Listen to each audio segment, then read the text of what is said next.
ना इधर ना उधर, सीधे मुद्दे पर नजर। और क्या है आज की खबर, आप देखना शुरू कर चुके हैं न्यूज 18 पुनीत के साथ। एक ऐसा हथियार इजराइल के हाथ लगा है जिससे वो बड़ी तबाही ला सकता है। जी हां, सैकड़ों और हजारों नहीं बल्कि लाखों लोगों की जान जा सकती है। इजराइल ऐसा कर भी रहा है। कैसे कर रहा है, कौन सा हथियार है, ईरान को कैसे अमेरिका घेरने की तैयारी कर रहा है, इन सब मसलों पर बात करने वाले हैं। मेरे साथ मेरे सहयोगी आनंद मौजूद हैं। सबसे पहले इजराइल के उस हथियार की बात कर लेते हैं। आनंद, खबर बताइए। बिल्कुल, इजराइल के पास जो भी हथियार है ना, उस हथियार से एक तरीके से मिडिल ईस्ट ही नहीं पूरी दुनिया में तबाही आ सकती है। और वो हथियार है भूखमरी। और इस समय भूखमरी से परेशान है कौन? गाजा, फिलिस्तीनी। और करीब 20 लाख फिलिस्तीनी इससे परेशान हो चुके हैं। दरअसल हुआ क्या है कि इजराइल ने नाकेबंदी कर दी है अपने बॉर्डर पर। और इजराइल के बॉर्डर से ही संबंधित जाते हैं सहयोग जाते हैं यूएन से जो भी सहयोग आते हैं वो गाजा जाता है इजराइल के माध्यम से। अब उसने क्या किया है, पिछले 4 हफ्ते से नाकेबंदी लगा करके रखी है। अब यूएन का इस पे बयान आता है और यूएन कहता है कि मुश्किल से 1 हफ्ते भी अब नहीं बचे हैं आटे गाजा के पास। तो इससे क्या हो गया है कि वहां पर जो परिस्थितियां हो गई हैं, जो फिलिस्तीनी हैं वो भूखे मर रहे हैं, भूखे मरने की नौबत आ गई है।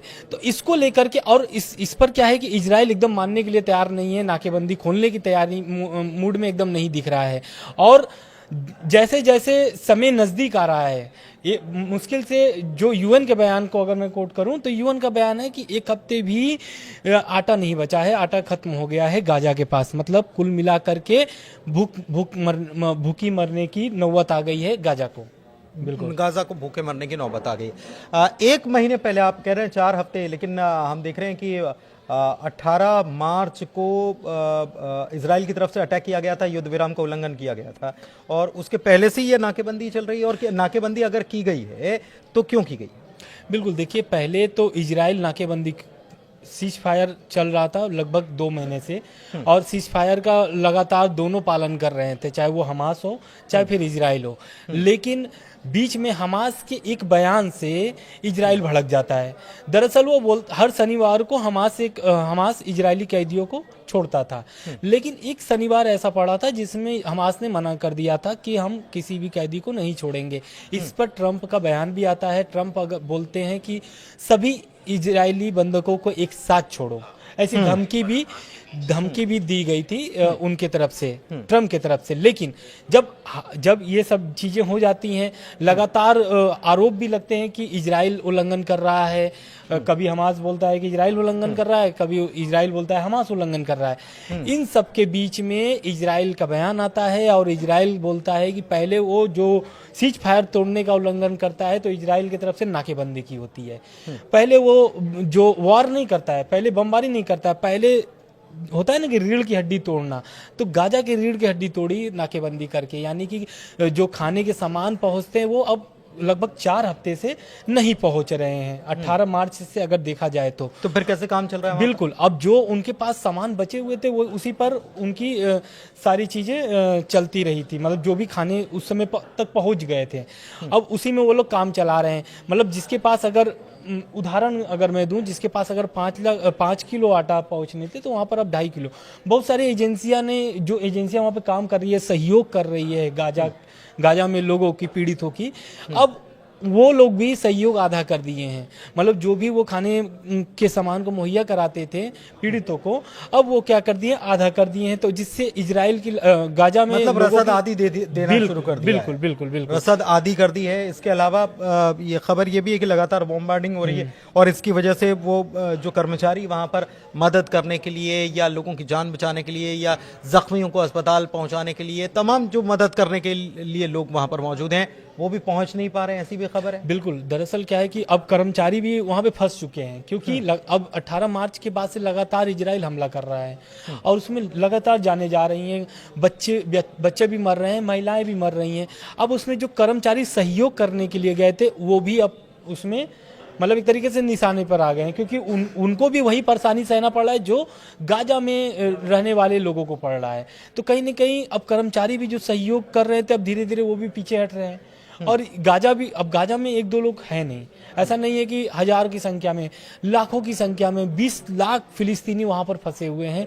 और अब जो नौबत आई है भूखे मरने की, तो उसमें 20 लाख लोगों के मरने की नौबत है। मतलब और इजराइल, अगर ये नाकेबंदी जो आप कह रहे हैं अगर ये नहीं खोली गई तो बहुत बुरे हालात हो सकते हैं। और गाजा में जो फिलिस्तीनी रह रहे हैं उनके भूखों मरने की स्थिति, मतलब उनको दाने दाने को मोहताज कर देने की कोशिश इजराइल कर रहा है फिलिस्तीनियों के साथ। और ये सच में तो सबसे दुनिया देख रही है ये। बिल्कुल दुनिया। अब यूएन तो इस पर बयान, यूएन का इसीलिए पे बयान आता है क्योंकि यूएन क्या करता है, यूएन का तो अपना है UNRW है, वो अपना सहयोग माध्यम से, संस्था के माध्यम से सहयोग करता है।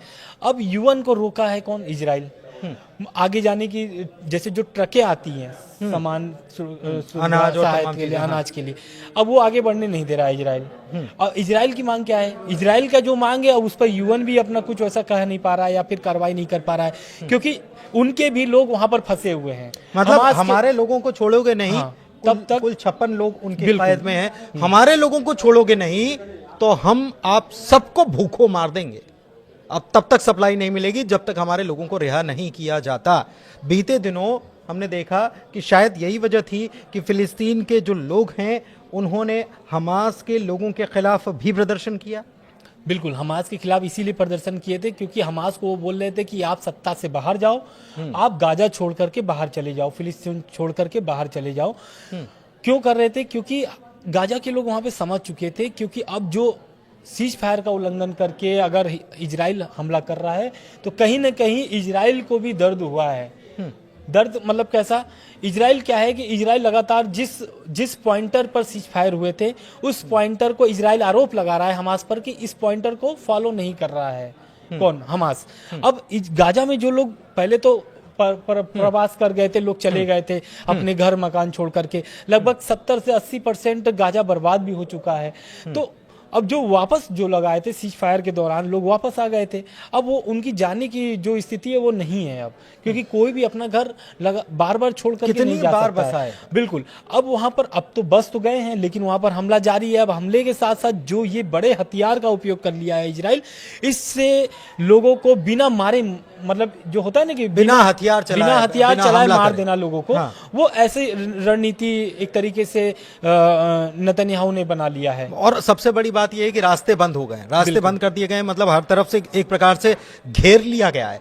आप ये समझिए कि एक किसी बंद कमरे में आप बड़ा सा हॉल है, बहुत बड़ा सा हॉल है, और उसमें आपके बाहर जाने के रास्ते बंद कर दिए जाएं, आपको रसद नहीं मिलेगी, तो फिर क्या होगा? धीरे धीरे क्या होगा? वही नौबत वहां यहां पर बनती हुई नजर आ रही है। तो ये तो गाजा की बात हो गई और इजराइल की बात हो गई, फिलिस्तीन की बात हो गई। लेकिन इसके अलावा एक बात और जिसका हम जिक्र कर रहे थे, ईरान की, जिसको घेरने के लिए अमेरिका रणनीति बना चुका है। कैसे रणनीति बनाई और उसके सामने कौन सी कठिनाइयां पेश आ रही है?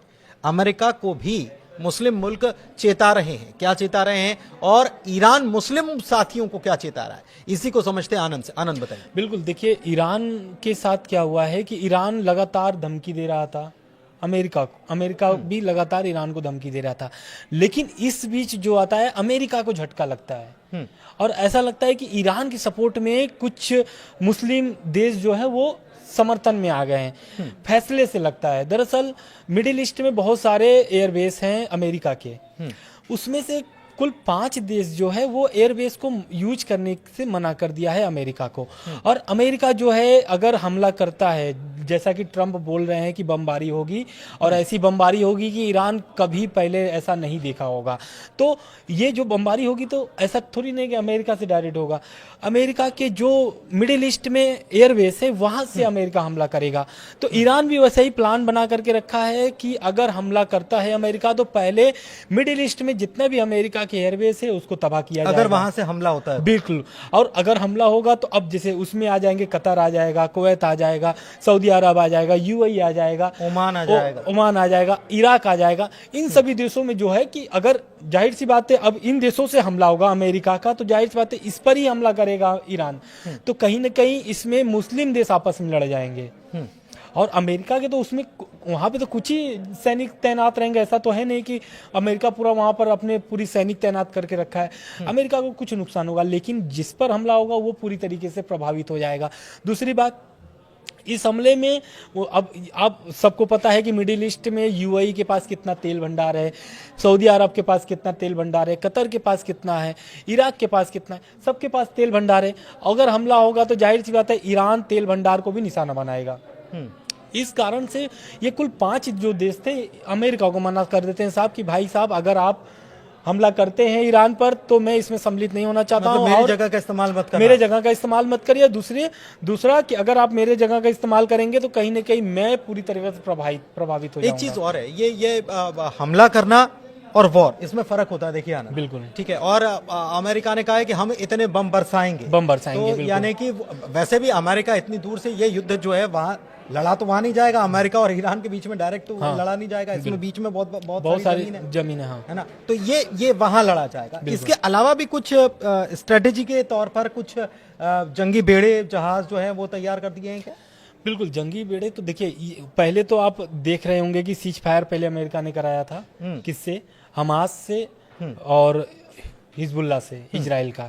अब बोल दिए थे ट्रम्प कि हमको युद्ध नहीं चाहिए, लेकिन सीज फायर के बीच में पहले हमला कौन करता है? अमेरिका करता है। किसके ऊपर? हुती विद्रोहियों पर। क्योंकि ईरान का जो सबसे बढ़िया पकड़ है वो हुती विद्रोहियों के साथ है रेड सी में, और वहीं से बिजनेस नहीं करना, बिजनेस वहीं से। अब अमेरिका को, ईरान को भी पता है कि अमेरिका का रीढ़ कहां पर अटका है, मिडिल ईस्ट में, और उस रीढ़ को वो पकड़ लिया है हुती विद्रोहियों के माध्यम से। और लगातार हुती विद्रोही क्या करते हैं? ईरान पर हमला कर, इजराइल पर हमला करते हैं। दूसरा, अमेरिका की जितनी भी जहाजें आती हैं उस पर हमला करता है कि उनकी जो व्यापार है वो पूरी तरीके से क्षति हो जाए। और इसी कारण से अमेरिका ने हमला किया था हुती विद्रोहियों पर। और मैं बता दूं कि यमन में लगभग 30% हुती विद्रोहियों का राज चलता है, हुती विद्रोहियों का पकड़ है, और हुती विद्रोहियों एक तरीके से 30% कब्जा है यमन पर। तो इसलिए हुती विद्रोहियों को इतना जल्दी हटाना बहुत मुश्किल है अमेरिका के लिए। और लगातार अमेरिका हिजबुल्ला और हमास से बात करने की बात करता है, लेकिन हुती विद्रोहियों से बात नहीं करता है, हुती विद्रोहियों पर सीधे हमला करता है अमेरिका। और इस बात को लेकर के ईरान कई बार बोल चुका है कि मैं हुती विद्रोहियों को कोई भी सपोर्ट नहीं करता हूँ, ऐसा। लेकिन आरोप ऐसा ही आता है कि हुती विद्रोही लगातार सपोर्ट कर रहा है ईरान का, ईरान भी सपोर्ट कर रहा है, ऐसा है। बिल्कुल। एक चीज और देखिए, आपको बता दें कि युद्धपोत या एयरक्राफ्ट कैरियर जो है उनकी तैनाती शुरू हो गई है। उनकी तैनाती कहाँ? फारस की खाड़ी में 9 अप्रैल को पहुंच रहा है यूएसएस कार्ल विंसन। ये वही एयरक्राफ्ट कैरियर है जिसका इस्तेमाल किया गया था समंदर में ओसामा बिन लादेन को जब दफन किया गया था, पानी में डाला गया था ना, तो इसी शिप का इस्तेमाल हुआ था, यूएसएस कार्ल विंसन। तो ये अहम जानकारी भी है। ये फारस की खाड़ी में 9 तारीख को जा रहा है। इसके अलावा डिएगो गार्सिया एयरबेस है जो हिंद महासागर में है, और वहां से 4700 किलोमीटर के आसपास दूरी है ईरान से, और वहां से B-2 बॉम्बर जो है वहां तैनात कर दिए गए, वहां से उड़ान भरेंगे। बीच में रिफ्यूलिंग की भी व्यवस्था अमेरिका की तरफ से कर ली गई है।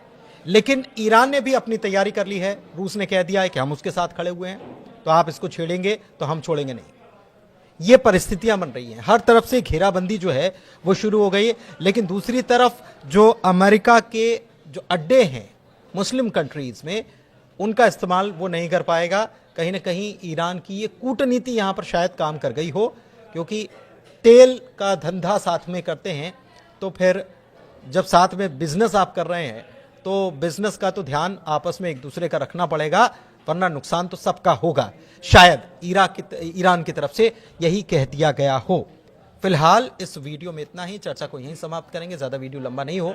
और आपको ये वीडियो कैसा लगा, जानकारी कैसी लगी, ज़रूर बताइएगा कमेंट के ज़रिए, और हमारे चैनल को लाइक कीजिए, चैनल सब्सक्राइब कीजिए। बहुत धन्यवाद। धन्यवाद।